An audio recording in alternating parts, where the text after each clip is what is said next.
Bom dia, na paz do Senhor. Vamos continuar hoje lendo e comentando o livro de Daniel.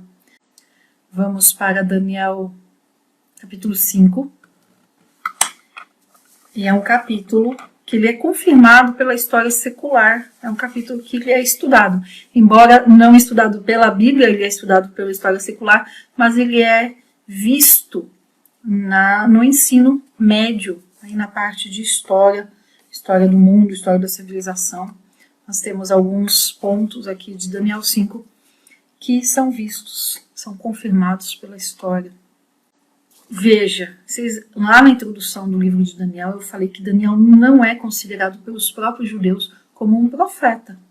Até agora, vamos entrar no capítulo 5, nós não vimos nenhuma profecia de Daniel. As visões que aconteceram aqui, ou sonhos, foram sonhos dos reis, do rei, no caso Nabucodonosor, até aqui. Então, até aqui não tem nada de Daniel. E agora, no capítulo 5, nós vamos ver mais uma visão. Agora já a visão de Belsazar. Então, preste atenção no que eu vou falar, né? Olha só, até o capítulo 3, nós vimos, ainda estava Jerusalém em pé, os capítulos ali 1 e 2. Precisamos fazer esse posicionamento para a gente poder entrar na história hoje, porque vai dar um avanço muito grande. Então, o capítulo 1 é ali de quando Daniel e os seus amigos foram deportados para a Babilônia. Depois nós temos ali no capítulo 2, então, pouco tempo depois do 1, cerca de 2 anos, talvez 3, acontece o capítulo 2, que é o sonho de Nabucodonosor, aquela estátua. Depois nós vamos no capítulo 3, ele acontece muitos anos depois do capítulo 2, cerca aí de 22 anos depois do capítulo 3. O capítulo 4, nós vamos ver que é Nabucodonosor contando sobre o tempo que ele ficou lá, virou um animal. Então ele acontece em seguida do 3, mas ele é contado, ele é escrito por Nabucodonosor 10 anos depois. Então o capítulo 4 é escrito 10 anos depois do 3. E aí vamos para o 5. O 5 nós vamos ter um pulo, muitas décadas em relação ao 4. Cerca aí então de uns 32 anos, no capítulo 5. O povo babilônico, também chamado de caldeus, porque ali é a região da Caldeia, o povo babilônico, ele existe desde Gênesis 10. Então, o povo babilônico, eles existem há muito tempo, mas se torna um império não há tanto tempo, ele vai se fortalecendo, mas o período de auge dele, assim, de grande domínio, de maior domínio, foi justamente depois que o Império Assírio foi destruído, depois que Nínive foi destruída em 612. Para destruir Nínive, o Império Babilônico se uniu ao Egito. Só que depois que eles destruíram, nessa aliança, destruir Nínive, a Babilônia falou assim, não preciso do Egito, não preciso desta aliança, eu consigo sozinho. E aí, ergueu-se então como império dominante na época. E foi então, mais ou menos aí de 609, 608 até 536, que é quando acontece esse capítulo 5. Então, muitos anos depois do capítulo 4, nesse tempo entre o 4 e o 5, Nabucodonosor ficou velho, morreu, e o filho dele assume, e tem aí uma troca de reis. A história secular aponta mais coisas aqui no meio de troca de reis, mas o Daniel não escreveu, porque certamente não era interessante de trazer. Não tinha nada que fosse... Veja, a Bíblia é a revelação de Deus para nós e não da história da humanidade. Então, certamente, que o Daniel não escreveu, porque não tinha nada ali que fosse interessante para nós dentro do plano da redenção dentro do objetivo de conhecermos a Deus. Então nós entramos no capítulo 5, mais ou menos aí, dependendo do historiador, 538, 539 ou 536. Eu sigo a linha que é dos 536. Na prática, não muda nada, ou pelo menos não deve mudar, já que o nosso objetivo não é aprender datas e números de história, mas é entendermos a Bíblia dentro de um contexto histórico e principalmente conhecermos mais a Deus para rumarmos para a eternidade. Ok? E aí dessa forma, então, nós vamos entrar no 5. O 5 é muito conhecido, é aquele capítulo que fala da mão escrevendo na parede. Então, vamos ler a Bíblia. Bíblia aberta, capítulo 5. O rei Belsazar deu um grande banquete a 1000 dos seus principais. Aqui Babilônia, então, estava muito no auge, já tinha conquistado muitos lugares, muitas nações, praticamente todas as nações ali dessa região. O Egito, por exemplo, o povo do Egito estava aqui vivendo cativo também, juntamente com o povo judeu, cumprimento das profecias de Ezequiel de 29 a 32. Então já era muito grande. E para cuidar disso tudo, ele tinha muitos cargos, muitas pessoas ali em cargos importantes para ajudar nessa administração. E aí por isso que aqui fala, né? A 1000 dos seus principais, ou seja, nem eram todos que estavam ali, mas eram a maioria. E na presença dos 1000, bebia vinho. Nós vamos precisar entender uma coisa.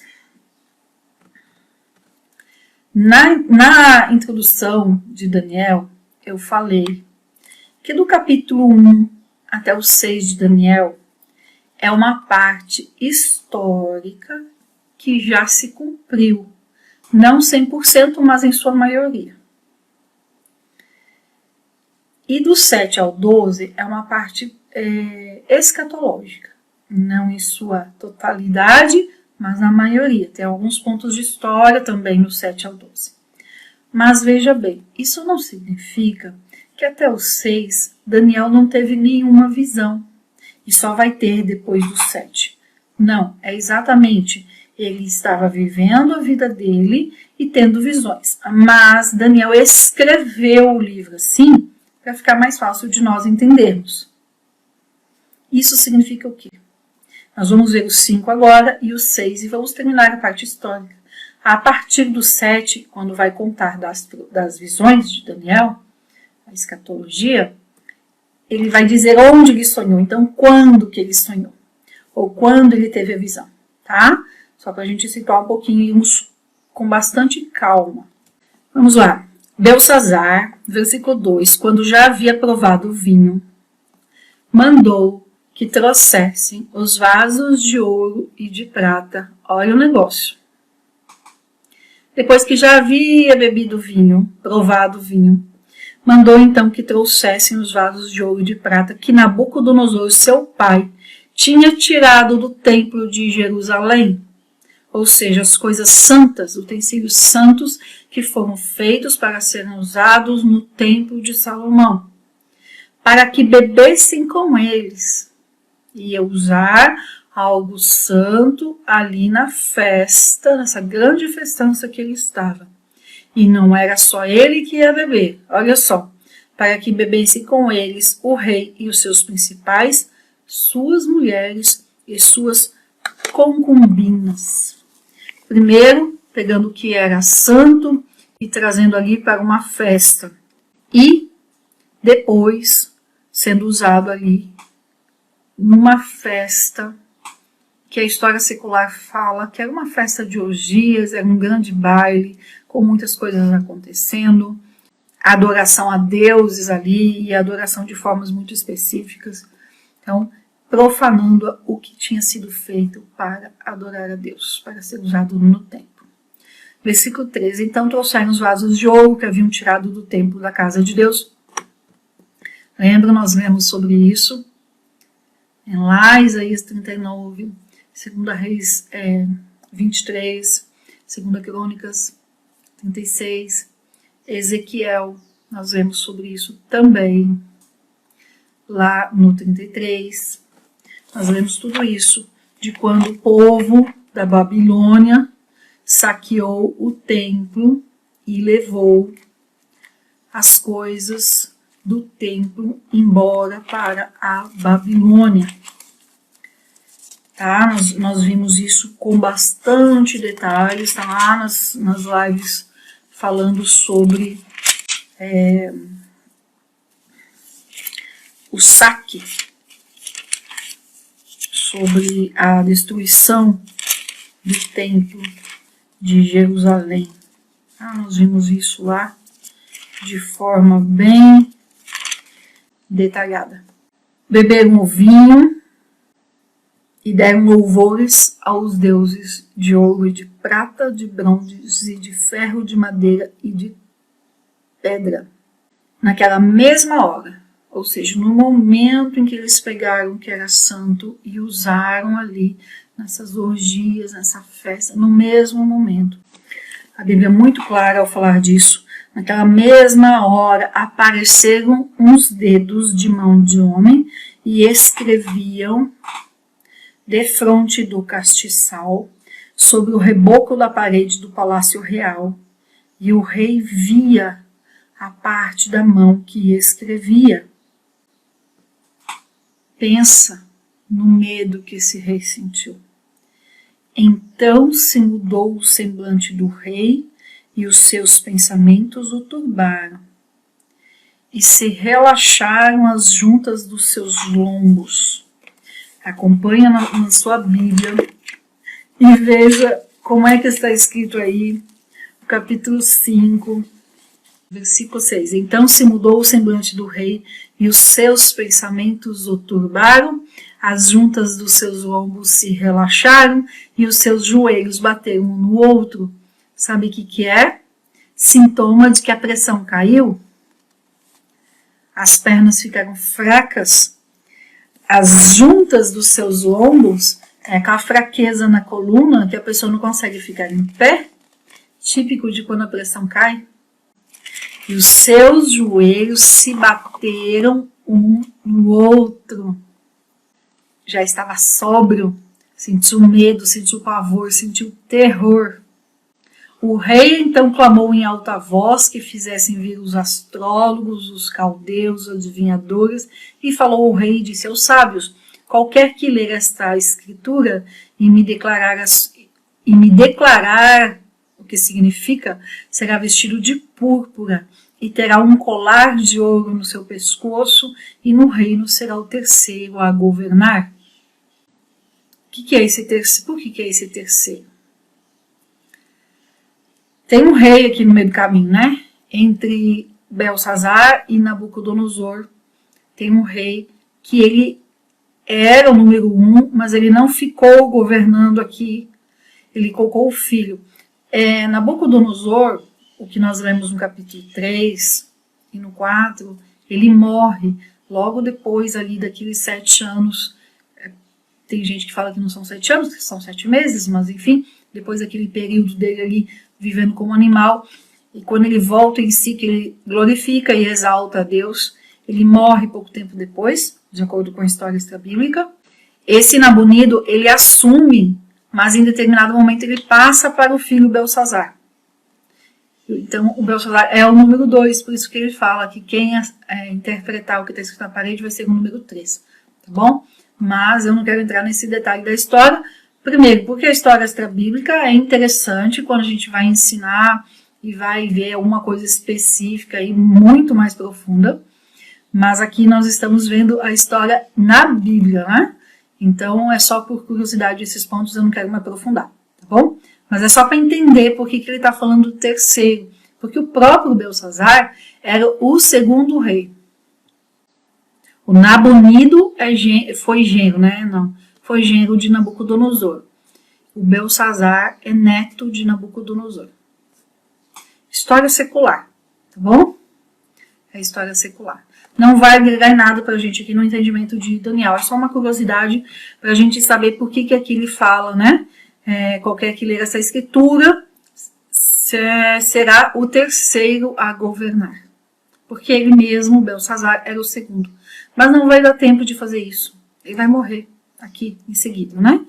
Então foram introduzidos todos os sábios do rei e não puderam ler a escritura nem fazer saber ao rei a sua interpretação. Tem gente que defende que o que estava escrito ali era hebraico, mas a Bíblia não fala exatamente isso, tá bom? Vamos continuar lendo. Então o rei Belsazar ficou muito perturbado, mudou-se o semblante e os seus príncipes estavam sobressaltados. Ou seja, estava todo mundo com medo. Acabou a festa, acabou a orgia, acabou tudo. A rainha, versículo 10, por causa das palavras do rei e dos seus grandes, entrou na sala do banquete e falou, dizendo, ó rei, vive para sempre. Não te turbem os teus pensamentos, nem se mude o teu semblante. No teu reino há um homem, no qual habita o Espírito dos deuses santos, e nos dias de teu pai se achou nele luz, inteligência e sabedoria, como a sabedoria dos deuses. O que significa, né? Que a rainha ali conhecia Daniel. Não só de ouvir falar, mas ela conhecia, sabia a história. E aí vamos pensar em Daniel. Se ele foi levado em 605, mais ou menos, 606, e ele tinha aí cerca de 15 anos, e aqui nós estamos em 536, são quantos anos depois? São muitos anos depois, 539, 538, né? 538 aqui. São 68. Muitos anos depois. Daniel já estava velho. Já estava velho. Porquanto se achou neste Daniel um espírito excelente, e ciência e entendimento para interpretar sonhos, e para decifrar enigmas, e para resolver coisas intrincadas, ao qual o rei pôs o nome de Beltesazar. Chame-se, pois, agora Daniel, e ele dará a interpretação. Então Daniel foi introduzido à presença do rei. E falou o rei, dizendo a Daniel, és tu aquele Daniel dos filhos dos cativos de Judá, que o meu pai trouxe de Judá? Tenho ouvido dizer a teu respeito que o Espírito dos deuses está em ti, e que em ti se acham a luz e o entendimento e a sabedoria excelente. Veja, ele tinha ouvido falar, mas ele nunca chamou Daniel para fazer uma consulta, como Nabucodonosor fez. Nunca. Ele só ouviu falar. E agora mesmo foram postos diante de mim, sábios, e aí ele conta que todos foram colocados ali para interpretar aquilo que estava na parede e que ninguém tinha conseguido. E ele fala, eu, porém, versículo 16, ouvi dizer de ti que podes declarar a interpretação e resolver as dúvidas. Se agora puder ler esta escritura e fazer-me saber a sua interpretação, será vestido de púrpura e um colar de ouro terás em teu pescoço, e no reino será o terceiro a governar. Promessa que, obviamente, não será cumprida. Versículo 17. Então Daniel respondeu e disse perante o rei, os teus dons sejam para ti, e os teus presentes dá a outro. Contudo, a escritura eu a lerei ao rei, e lhe darei a interpretação. O Altíssimo Deus, ó rei, deu a Nabucodonosor, teu pai, o reino, e a grandeza, e a glória, e a magnificência. Veja que Nabucodonosor era vô. Mas lá, quando nós estávamos lendo e estudando Reis e Crônicas, eu expliquei essa questão de tratar o rei, de nome maior, como pai. No caso lá de Davi, aqui acontece a mesma coisa com Nabucodonosor, que é tido como pai, embora de Belsazar seja vô. Tá bom? Então, o Altíssimo Deus, ó rei, deu a Nabucodonosor teu pai, o reino, a grandeza, a glória e a magnificência. E por causa da grandeza que lhe deu, todos os povos, nações e línguas tremiam e temiam diante dele. A quem queria matava e conservava a vida a quem queria, e engrandecia ou abatia quem queria. Ali falando do poderio do Império Babilônico nesse tempo, no tempo de Nabucodonosor, que foi o período de maior conquista do Império Babilônico. E Daniel falando, olha, Deus fez isso, viu, Belsazar? Deus fez isso, Deus permitiu isso com Nabucodonosor. Versículo 20, Daniel falando com Belsazar, contando coisas que Belsazar, se sabia, nunca se atentou, porque ele ouve de Daniel pela mãe dele ali. Mas quando o seu coração se exaltou, ou seja, o coração de Nabucodonosor, e o seu espírito se endureceu em soberba, foi deposto do seu trono real e passou dele a sua glória, citando lá do período que ele viveu como um animal. E foi tirado dentre os filhos dos homens, e o seu coração foi feito semelhante ao dos animais, e com os jumentos monteses foi sua morada, e erva fizeram-no comer, como os bois, e o seu corpo foi molhado com o orvalho do céu, até que conheceu que Deus, o Altíssimo, tem domínio sobre o reino dos homens, e que constitui sobre ele a quem quiser.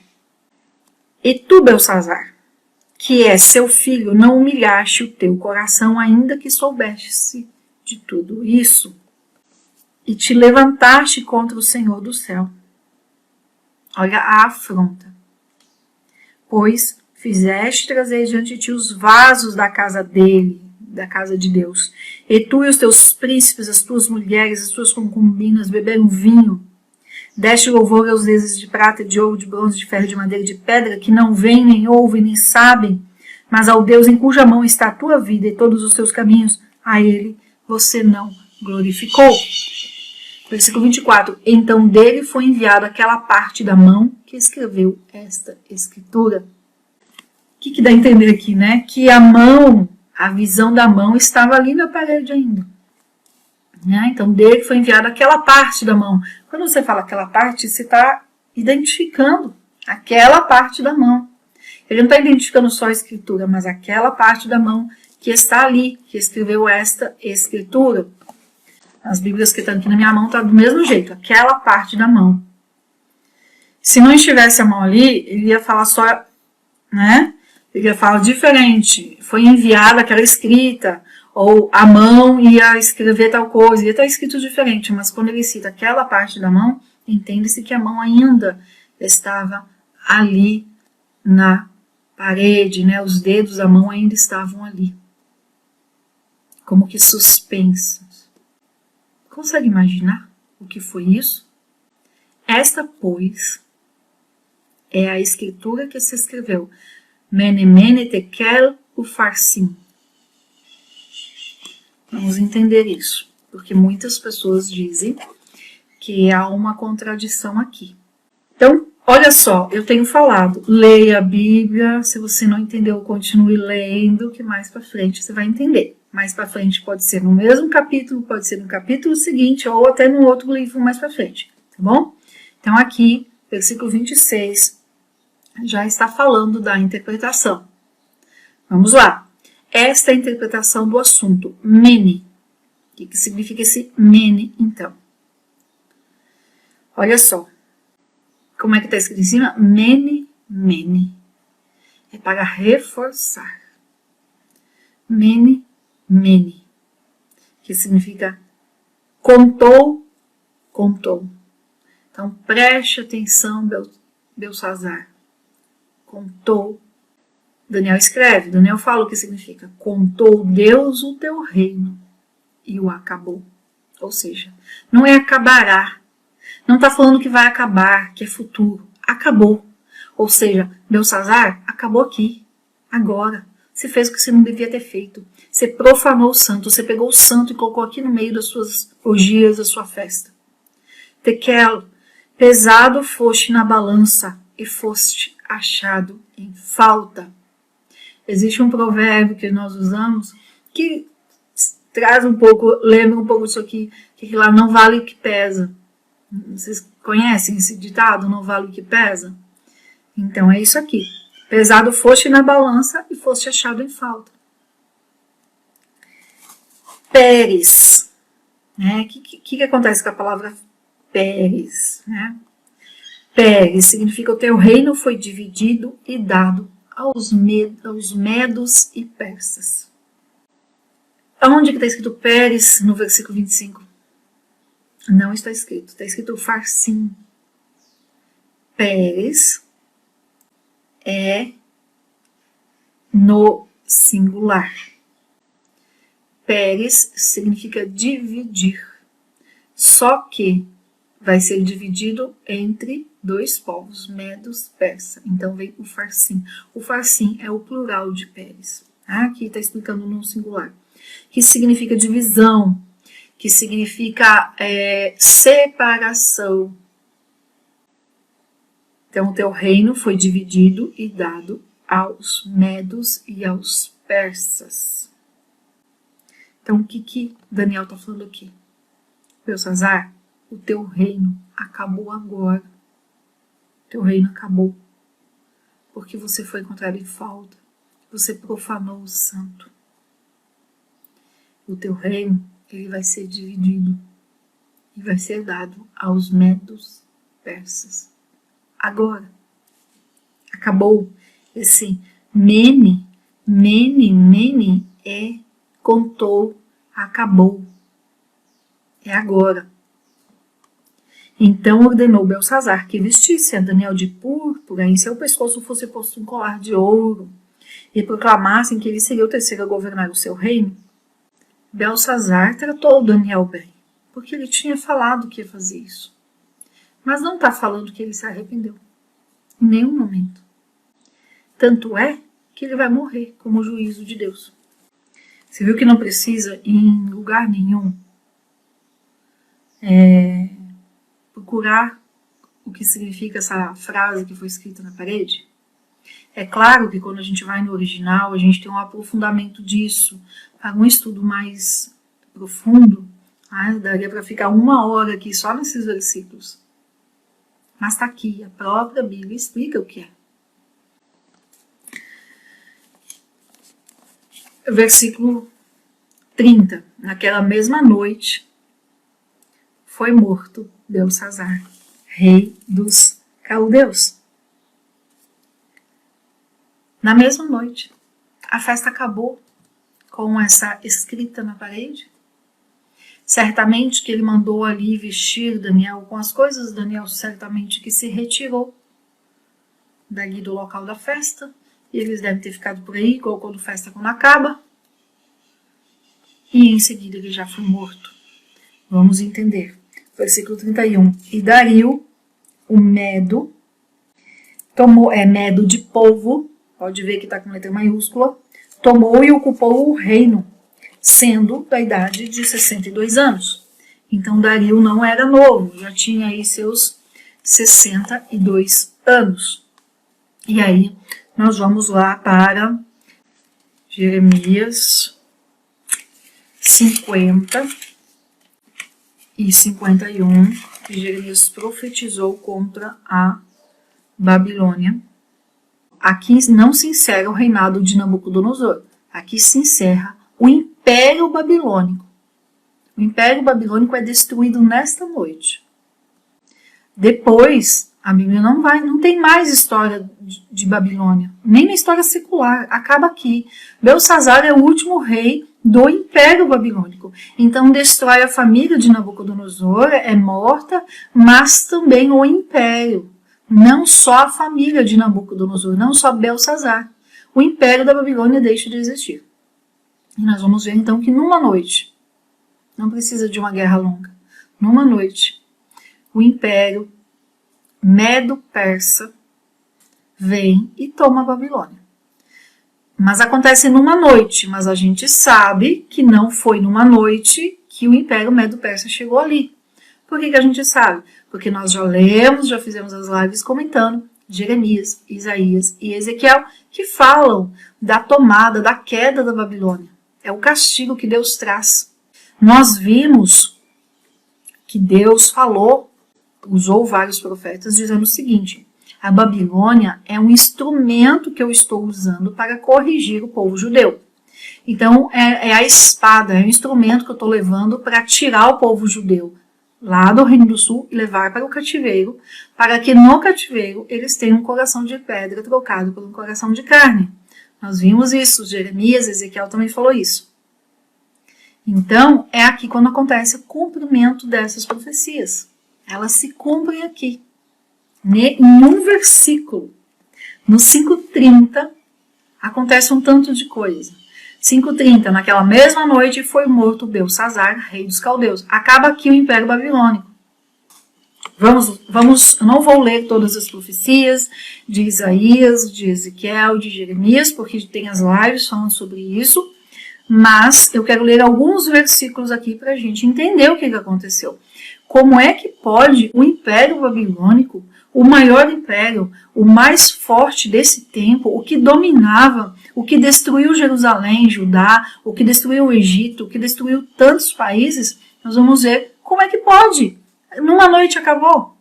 Vamos ver então Jeremias, capítulo 50 e 51, são as profecias sobre a Babilônia também. É uma profecia e conta com detalhes o que vai acontecer com a Babilônia. Não dá tempo aqui, obviamente que eu não quero nem voltar, porque nós já falamos sobre isso, né? Mas vamos ver aqui o versículo do 29. Santificai contra ela as ações, os reis da Média, os seus capitães, todos os seus magistrados e toda a terra do seu domínio. Falando de quando eles vão invadir a Babilônia. Vamos continuar aqui então em Jeremias 51 e o versículo 29. Então, tremerá a terra e doer-se-á, porque cada um dos desígnios do Senhor está firme contra a Babilônia, para fazer da terra da Babilônia uma assolação sem habitantes. Então aqui, no capítulo 5 de Daniel, no versículo 30, cumpre-se isso aqui. A região da Babilônia hoje, ela fica numa parte do Iraque. E realmente está desse jeito. Exatamente onde fica a Babilônia, não tem habitação hoje. Tem umas comunidades, umas aldeias, umas cidadezinhas ao redor de onde foi a Babilônia. Na Babilônia mesmo não tem nada.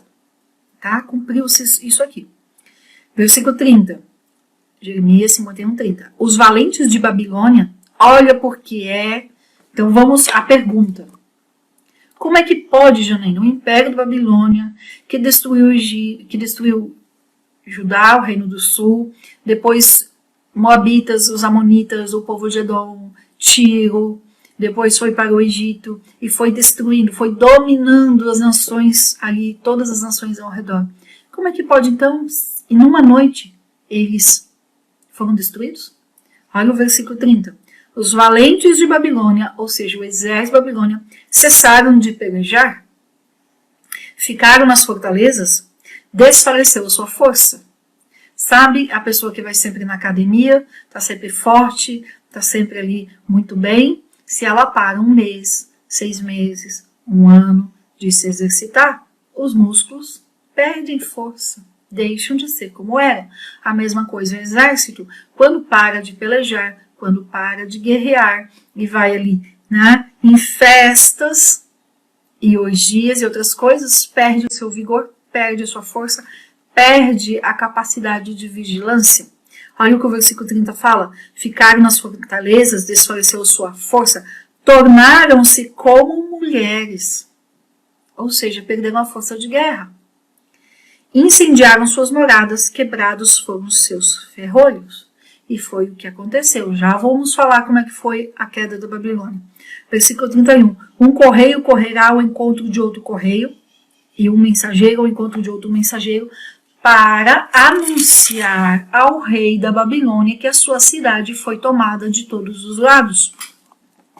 Versículo 32. E os vaus estão ocupados, e os canaviais queimados, e os homens de guerra ficaram assombrados. Os homens de guerra estavam lá no palácio, estavam em suas casas, estavam enfraquecidos. E aí o versículo 33.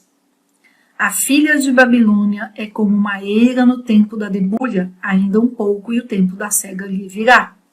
Nabucodonosor, rei da Babilônia, me devorou, me pisou, fez de mim um vaso vazio como o dragão me tragou, encheu o seu ventre das minhas delicadezas e lançou-me fora.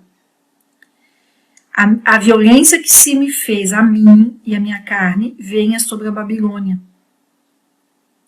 E o meu sangue caia sobre os moradores da Caldeia, diga Jerusalém. Olha só o versículo 37. E Babilônia se tornará em montões, morada de dragões, espanto e assobio. E aí vai continuar contando. Nós vamos ver sobre a Babilônia também. O que acontece? Quem vai tomar a Babilônia é o exército medo-persa. O que eles fizeram? Eles foram ali, o rio Eufrates ficava perto da Babilônia, eles foram ali no rio Eufrates. Numa das lives das profecias contra a Babilônia eu falei sobre isso. E o exército desviou o rio, para não ir água para a Babilônia. Nisso, o exército da Babilônia já estava lá, vivendo de qualquer jeito, né? Não estavam atentos à sua função de vigiar, de pelejar, de lutar. Estavam lá, enfraqueceram. Lemos aqui que estavam vivendo como mulheres, ou seja, dentro de casa, sem se exercitar, sem guerrear, sem nada. E assim se enfraqueceram. Então, nessa noite da festa de Belsazar, veja, o exército medo-persa tinha desviado o rio. Gente, isso não é rápido de um dia para a noite. A Babilônia certamente começou a ficar sem água e não percebeu, não foi atrás de ver, porque não estavam vigilantes, estavam dentro de suas casas, os homens, os valentes, o exército, vivendo como mulheres. Não estavam vigilantes, não estavam percebendo o que estava acontecendo. E ficaram sem água, certamente que não demorou muito, não ficaram tanto tempo sem água, porque senão teriam ido atrás, mas ficaram tempo suficiente para não perceber a falta, ou achar que era algo da natureza e não foram atrás de forma imediata. Neste espaço, então, que ficou sem o rio ali, foi por onde o exército medo-persa atravessou a seco, porque não tinha mais água. E aí eles entraram na cidade da Babilônia, à noite, no momento em que estava todo mundo em festa. Se no palácio do rei estava em festa, o reino também estava. Ninguém estava guardando nada. E aí o exército medo-persa entrou e ele colocou fogo em pontos estratégicos da cidade até chegar no palácio. O que nós lemos aqui em Jeremias, na profecia? O correio, né? Porque não é um que sai daqui da parte murada da cidade e corre lá no palácio. Não, ele vai até um pedaço, tem outro mensageiro, tem outro, até chegar no rei. E aí foram e avisaram o rei: olha, o exército medo-persa tomou a Babilônia. E o rei, que já tinha ficado apavorado, com o joelho tremendo, com fraqueza de ver a mão escrevendo na parede, pensa quando então ele ouve os mensageiros falando que o exército tinha tomado a Babilônia. E aí foi muito rápido, tudo aconteceu numa noite, a entrada do exército medo-persa, queimaram, colocaram fogo em alguns pontos ali da Babilônia, alguns pontos estratégicos, e isso está descrito na história secular, com muitos detalhes inclusive, e aí em seguida já foram até o palácio e o Belsazar foi assassinado, tudo numa noite, muito rápido, cerca aí de 2 ou 3 horas talvez. E aí o Dario, o rei Medo, foi constituído rei então na Babilônia. Ele assume ali o reino da Babilônia e deixa então de ser o império da Babilônia e torna-se império medo-persa. Janaína, por que é império medo-persa? E não só império medo, já que o rei era da Média. Na estátua do sonho de Nabucodonosor, no capítulo 2, a estátua tem o peito e os braços então de prata, simbolizando o império medo-persa. O império medo-persa é como que uma aliança do povo da nação média, país da Média, com o país chamado Pérsia. A Pérsia dominava sobre o povo medo. Então é uma aliança, mas é uma aliança no sentido de domínio da Pérsia sobre a Média. Fizeram essa aliança de exércitos, só que ela dura muito pouco, cerca de 2 anos, e aí depois já vem a Pérsia e literalmente lidera sobre tudo, tá bom? Eu quero ler só mais um versículo aqui, em Jeremias 51, versículo 58. Os largos muros de Babilônia totalmente serão derrubados e as suas portas excelsas serão abrasadas pelo fogo. É um incêndio que foi colocado aqui. E trabalharão os povos em vão, e as nações serão para o fogo e cansar-se-ão. Versículo 55, porque o Senhor destrói Babilônia e fará perecer nela a sua grande voz, e as suas ondas bramirão como muitas águas. Ouvir-se-á o arruído da sua voz. Os seus valentes serão presos, versículo 56. Enfim, eu não quero ler de novo aqui, que nós já lemos e já entendemos esse capítulo de Jeremias 51, mas Daniel 5:30, ele cumpre as profecias de Jeremias 50 e 51, se eu não estou enganada, Isaías 21 também, todas as profecias contra a Babilônia, profecias faladas por Jeremias, por Ezequiel e por Isaías. Agora, o que nós precisamos entender sobre a Babilônia? Vamos entender então o seguinte.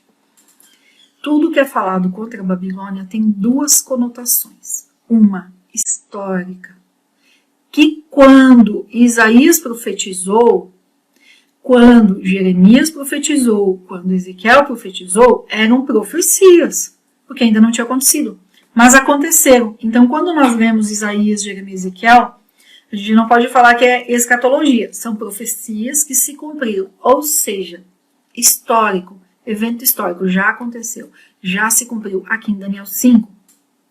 Mas quando a gente fala de Babilônia, também tem, como eu disse, duas conotações, a histórica, que já se cumpriu, e tem a conotação espiritual, que é a parte escatológica que ainda não se cumpriu. Então, quando a gente vai para, por exemplo, o Apocalipse, e vamos chegar lá em dezembro, se Jesus não vier nos buscar, nós vamos ler sobre a Babilônia. Então, lá não é a Babilônia histórica, não é o povo babilônico, o povo histórico que nós estamos lendo aqui, que o império acabou. Quando a gente vai ao Apocalipse e lê sobre a Babilônia, é num contexto espiritual. É uma representação do povo que persegue o povo de Deus. Então, a Babilônia, Apocalipse, ela representa quem? O inimigo. Povo que persegue os fiéis a Deus, o povo de Deus. Tá? Então, tem essa dupla conotação. Aqui, em 5:30, cumpre-se a parte histórica. Mas ainda tem a questão espiritual, que só vai se cumprir depois. Aí sim, evento escatológico, nós vamos ver melhor a partir do capítulo 7, aqui de Daniel, e vamos ver melhor em Apocalipse. Ok? Daniel 5, ele acontece no último ano do reinado do Império Babilônico. E aí o Dario assume. O 6, ele acontece em seguida. Vamos lá. No mesmo ano, assim que Dario assume o reino, e pareceu bem a Dario constituir sobre o reino 120 presidentes. Então chega o rei novo, é exatamente como a gente já está acostumado, quando entra um presidente novo, muda os seus ministros, muda todo mundo, reorganiza as coisas do seu jeito. E pareceu bem a Dario constituir sobre o reino 120 presidentes que estivessem sobre todo o reino, e sobre eles 3 príncipes, dos quais Daniel era o primeiro, aos quais esses presidentes dessem conta para que o rei não sofresse dano. Então Daniel se tornou ali o primeiro em nome. Tá? Dario honrou então a posição que Daniel já tinha no reino anterior. E sobre eles 3 príncipes, dos quais Daniel era o primeiro. Ok, então o mesmo Daniel se distinguiu desses príncipes e presidentes, porque havia nele um espírito excelente, e o rei pensava constituí-lo sobre todo o reino. Daniel já era avançado em idade, já era velho aqui. Ele tinha aí 82 anos. Nós vamos ver nos versículos 4 e 5, então, os outros presidentes, os outros cargos ali, os 120, Daniel liderava sobre eles. Nós vamos ver ali que muitos se levantaram com inveja contra Daniel. E olha o versículo 5. Nós não acharemos nada contra Daniel. Para nós acharmos algo contra Daniel, nós vamos precisar procurar contra ele na lei do seu Deus. Ou seja, e a lei que ele tinha aqui, então, era o Pentateuco e alguns escritos e as profecias de Jeremias e algumas coisas escritas, algumas profecias de Ezequiel que ele tinha disponível aqui. Então, era ali que eles iam procurar algo contra Daniel. Agora vamos parar para pensar? Que testemunho! Nós não acharemos nunca contra este Daniel. Nós não vamos achar. Que testemunho! Porque eu sei que se procurarem na minha vida, eu vou encontrar. Já falei outro dia, a minha esperança é que Deus não muda, porque eu mudo. Eu mudo de ideia, eu mudo de posição, porque sou ser humano falho. Graças a Deus, eu olho e vejo que tenho mudado para melhor. Mas se olhar no passado, vai encontrar muita coisa que me desabone. Em muitos momentos, eu sei que eu fiz o que não deveria ter feito. Falhei. Aqui contra Daniel, nada no seu passado poderia o desabonar. Olha que testemunho. Então esses príncipes e presidentes foram juntos ao rei e disseram: ao rei Dario vive para sempre. Eles excluem Daniel, eles estavam na liderança de Daniel. Olha o versículo 2, tinham 120 presidentes, e sobre esses 120 presidentes tinha 3 príncipes que coordenavam 120 presidentes. E desses 3 príncipes, o primeiro era Daniel, está ali no versículo 2.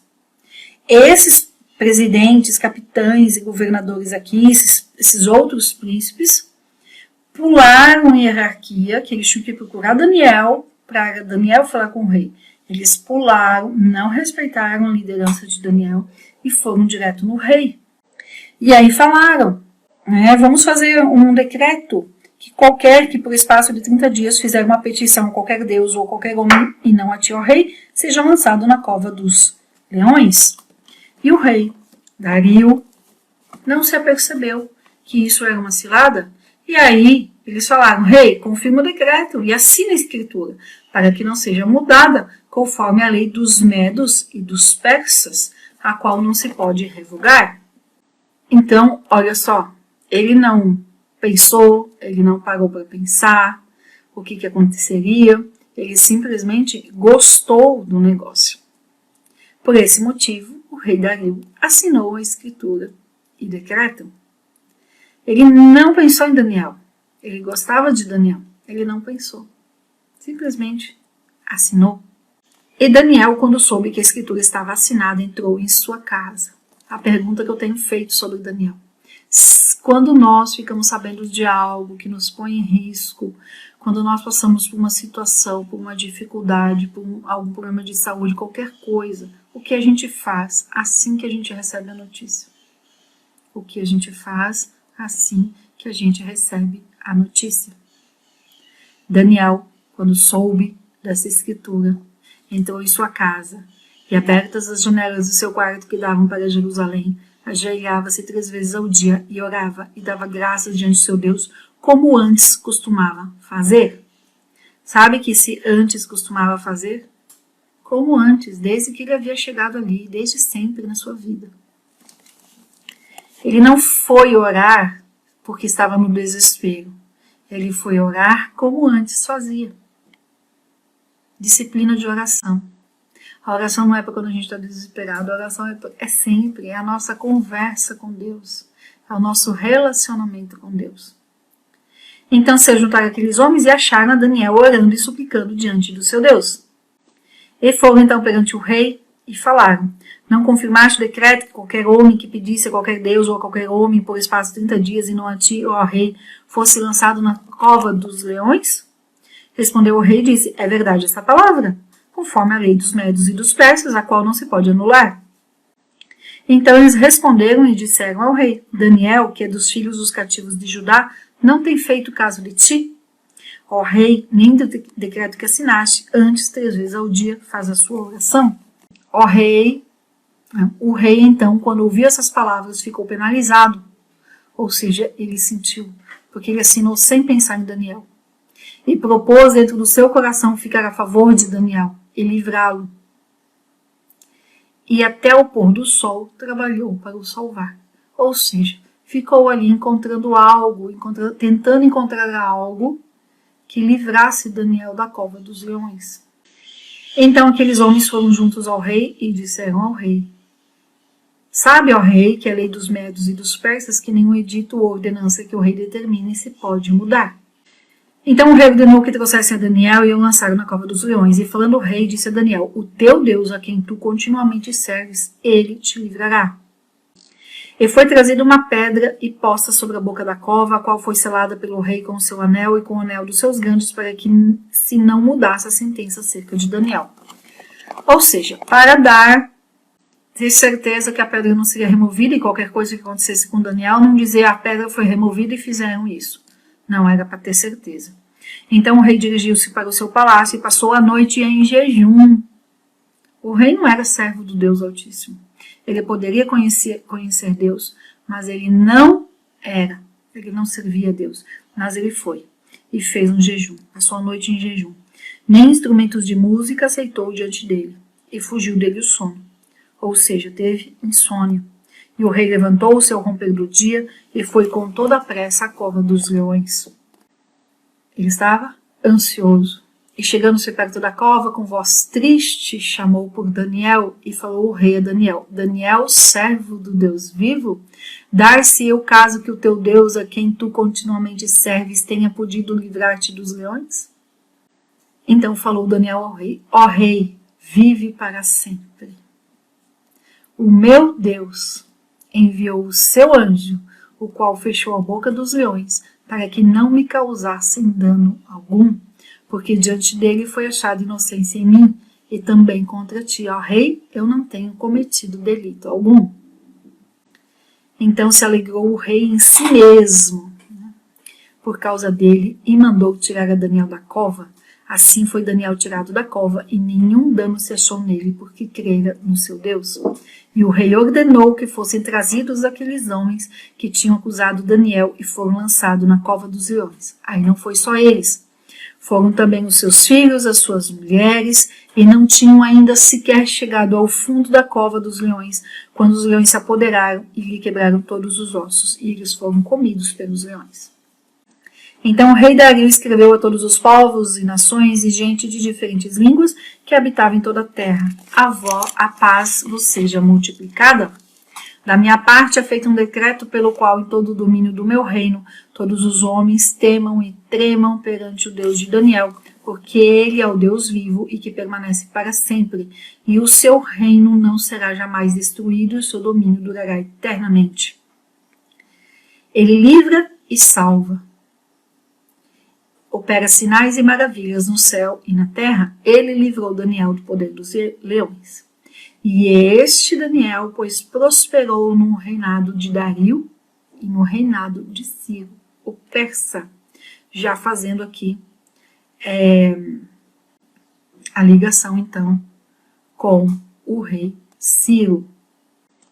E aí, nós não vamos entrar no 7, porque já está dando 1h10, mas olha só, dentro dessa linha extra-bíblica que fala que o Dario é o mesmo rei Assuero lá da história com Esther, e dentro dessa linha, então, a história com Esther acontece entre os 5:31 e os 6:1, e aqui quando acontece Daniel na cova dos leões, então já tinha acontecido ali o casamento do rei Dario com a Esther.